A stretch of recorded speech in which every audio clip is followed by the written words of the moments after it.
যিহেতু মহাত্মা গান্ধীক ভাৰতৰ ইতিহাসৰ প্ৰায় মচি পেলোৱাৰ এটা বৰ বেয়া কুৎসিত চেষ্টা চলি থকা আমি দেখা পাইছোঁ। এনেকুৱা কথাও ৰাজহুৱাভাৱে কোনো কোনো মানুহে কৈছে, ক্ষমতাশালী মানুহেই, প্ৰভাৱশালী মানুহেই, যে গান্ধী আৰু তেওঁৰ হত্যাকাৰী নাথুৰাম গডছে যিও সমানেই মহৎ, সমানেই শ্ৰদ্ধেয়। আমাৰ মনত পৰে, আমি যে সৰু আছিলোঁ তেতিয়াতো টিভি নাছিলে, গান্ধীজীৰ মৃত্যুৰ কথা যেতিয়া গুৱাহাটীত বিয়পি যায়, গোটেইখন কাঁহ পৰি জিমি হৈ গৈছিল। মানুহ শোকত স্তব্ধ হৈছিল। বহুতে ৰাতি এসাঁজ ভাত লঘোণ দিছিল।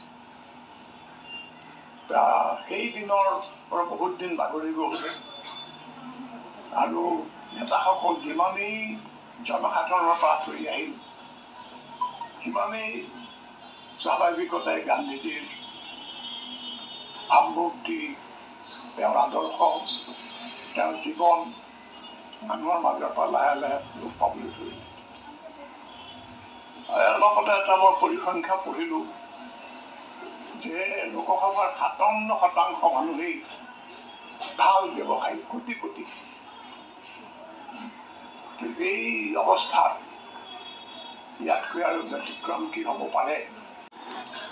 গান্ধীজীৰ কথা কোনোবা লোকতে কৈছে যে তেওঁনো কি কৰিলে? তেওঁ ভিক্ষা পাত্ৰ লৈহে ইফালে ইফালে ঘূৰি ফুৰিছিল। এই ধৰণৰ কথা ক'বলৈ সাহস কৰিছিল। আচলতে গান্ধীজীৰ ভাৰতীয় স্বাধীনতা যুঁজলৈ, ভাৰতৰ জাতি গঠনৰ সময়লৈ যি অমূল্য অৱদান, মানুহে তাক পাহৰি গৈছে। গান্ধীজী দক্ষিণ আফ্ৰিকাত আছিল আৰু দক্ষিণ আফ্ৰিকাত তেওঁ আইনজীৱী হিচাপে সফল হোৱাৰ উপৰিও তাৰ যিটো তীব্ৰ বৰ্ণ বিদ্বেষ, শ্বেতাংগসকলে ভাৰতীয়সকলক কৰা অপমান, মানে আইনী অপমান, আইনৰ বাহিৰৰ অপমানটো যথেষ্ট, আইনগতভাৱে অপৰাধ। একে ট্ৰেইন কম্পাৰ্টমেণ্টত উঠিব নোৱাৰিব, একে বাছত যাব নোৱাৰিব, একে স্কুলত পঢ়িব নোৱাৰিব, ইত্যাদি নানা ধৰণৰ কথা। সেই ভাৰতীয়সকলৰ অধিকাৰ সাব্যস্ত কৰাৰ কাৰণে তেওঁ তাৰ সমগ্ৰ ভাৰতীয় জনতাক, ৰাইজক উদ্বুদ্ধ কৰিব পাৰিছে আৰু সেই যুদ্ধত তেওঁ কিছু সফলতা লাভ কৰিছে।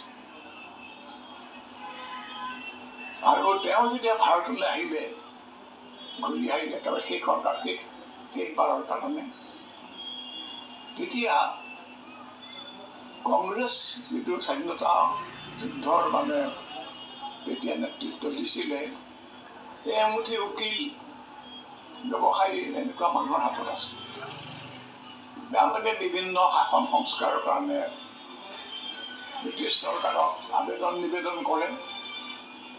অলপ অচৰা, কেতিয়াবা পায়, কেতিয়াবা নাপায়। তাকে লৈ তেওঁলোকে বক্তৃতা দি হুলস্থুল কৰি থাকে। গান্ধীজীয়ে প্ৰথম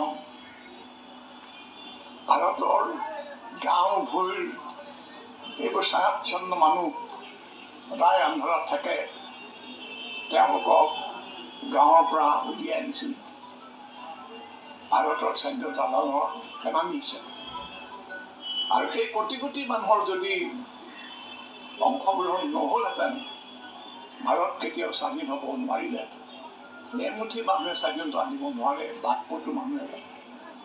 আৰু সেয়ে নহয়, মহিলাসকলক, যিসকল সদায় ঘৰৰ ভিতৰৰ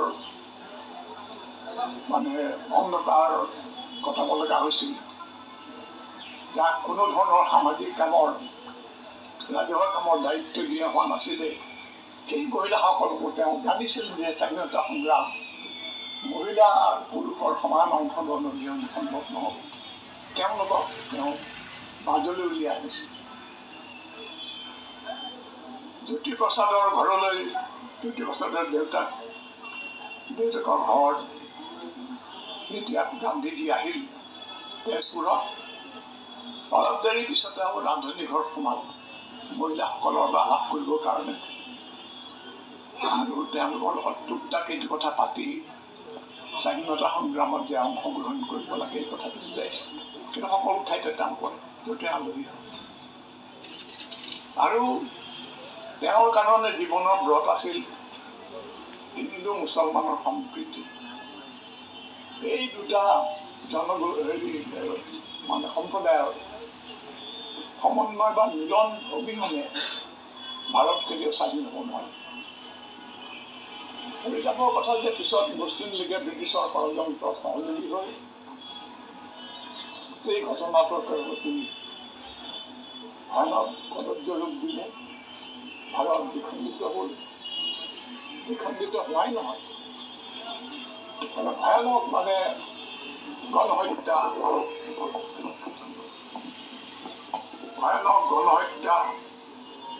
আৰু হিংসতাৰ মাজেদি আমাৰ দেশলৈ স্বাধীনতা আহিল। স্বাধীনতাৰ উৎসৱত অংশগ্ৰহণ নকৰি গান্ধীজীয়ে গাঁৱে গাঁৱে কোনো ধৰণৰ পহৰীয়া নলৈ তেওঁ শান্তি স্থাপনৰ চেষ্টা কৰিলে, দুই সম্প্ৰদায়ৰ মিলনৰ প্ৰয়াস কৰিলে। কলিকতাত অবাধ গণহত্যা হৈছে সাম্প্ৰদায়িক ঘটনালৈ। গান্ধীজী অনশনত বহিল।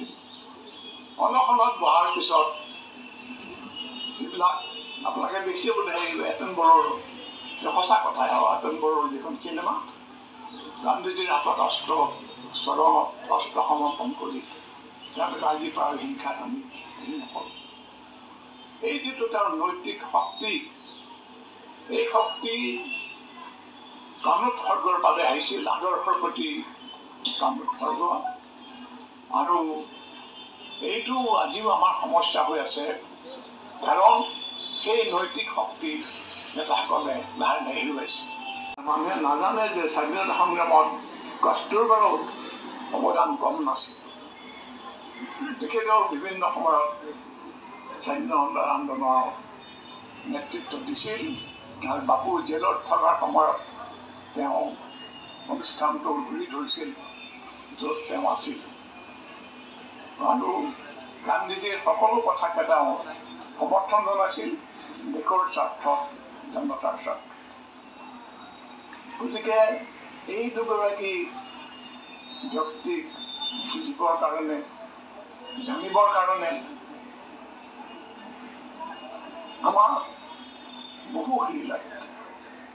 আৰু আজি এইটো বৰ দৰকাৰ, কাৰণ আপুনি দেখিছে যে আমাৰ স্বাধীনতাৰ যিবোৰ লক্ষ্য, জনসাধাৰণৰ উন্নতি, তেওঁলোকৰ মংগল, তেওঁলোকৰ ঐক্য, সকলোবিলাক তছনছ হৈ যোৱাৰ উপক্ৰম হৈছে। গতিকে সেইবোৰ অবিহনে স্বাধীনতাৰ কোনো অৰ্থ নাই। আমি এখন ভয় ত্ৰাসত ৰুদ্ধশ্বাস হৈ থকা আৰু পৰস্পৰে পৰস্পৰৰ প্ৰতি সন্দেহ সংশয় পোষণ কৰা তেনেকুৱা এখন সমাজত থাকিম নে এখন মুকলিমূৰীয়া শান্তিপ্ৰিয় আৰু দেশপ্ৰেমত উদ্বুদ্ধ সমাজত আমি থাকিম? আজিৰ ভাৰত কেনেকে উপজিল, কেনেকে আজি এনেকে বিশ্বৰ সন্মুখত থিয় দিব পাৰিছে? গান্ধীজীৰ জীৱন আৰু অৱদান নাজানিলে কিন্তু সেইটো বুজিব পৰা নাযায়।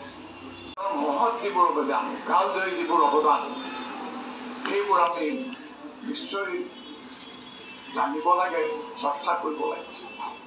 আইনষ্টাইনৰ দৰে মনীষীয়ে কৈছিল যে ভৱিষ্যতে হয়তো এনে এটা যুগ আহিব যেতিয়া মানুহে কল্পনা কৰিব নোৱাৰিব, ভাবিব নোৱাৰিব যে এনেজন পুৰুষে পৃথিৱীত খোজ পেলাইছে, তেওঁ পৃথিৱীত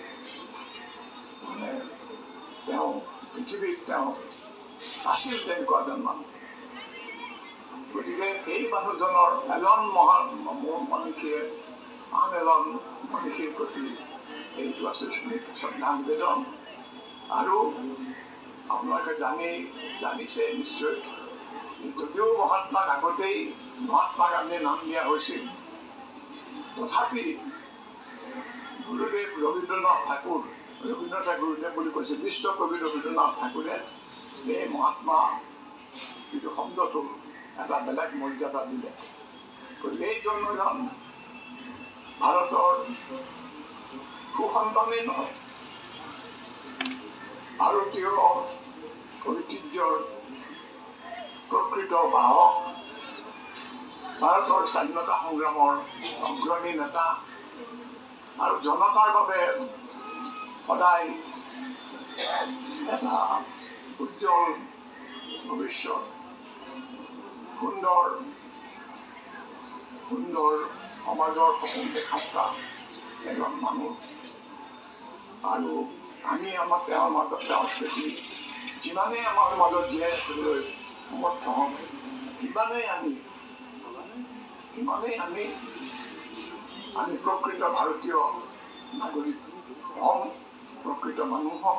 মহামানৱ মহাত্মা গান্ধী আৰু কস্তুৰবা গান্ধীৰ বিষয়ে লিখা মোৰ বাপু আৰু বাক বিচাৰি বাট বুলিলো গ্ৰন্থখন উন্মোচন কৰি সাহিত্যৰ পণ্ডিত তথা বুদ্ধিজীৱী মাননীয় ডক্টৰ হীৰেণ গোহাঁই ছাৰে গান্ধীজীৰ অৱদান, জীৱন, প্ৰাণোৎসৰ্গ, আদৰ্শ, বিচাৰ আদি বিভিন্ন দিশ সামৰি দিয়া তেখেতৰ বহুমূলীয়া বক্তব্যৰে আজি ৩০ জানুৱাৰীৰ দিনা জাতিৰ পিতালৈ গভীৰ শ্ৰদ্ধাঞ্জলি অৰ্পণ কৰিছোঁ। সঁচা, গান্ধী কেৱল এটা নাম নহয়, গান্ধী হৈছে এক বিচাৰ। বাপুৱে নিজেও কৈছিল, সত্য এক বিচাৰ, অহিংসা এক বিচাৰ, আৰু বিচাৰ কেতিয়াও নমৰে।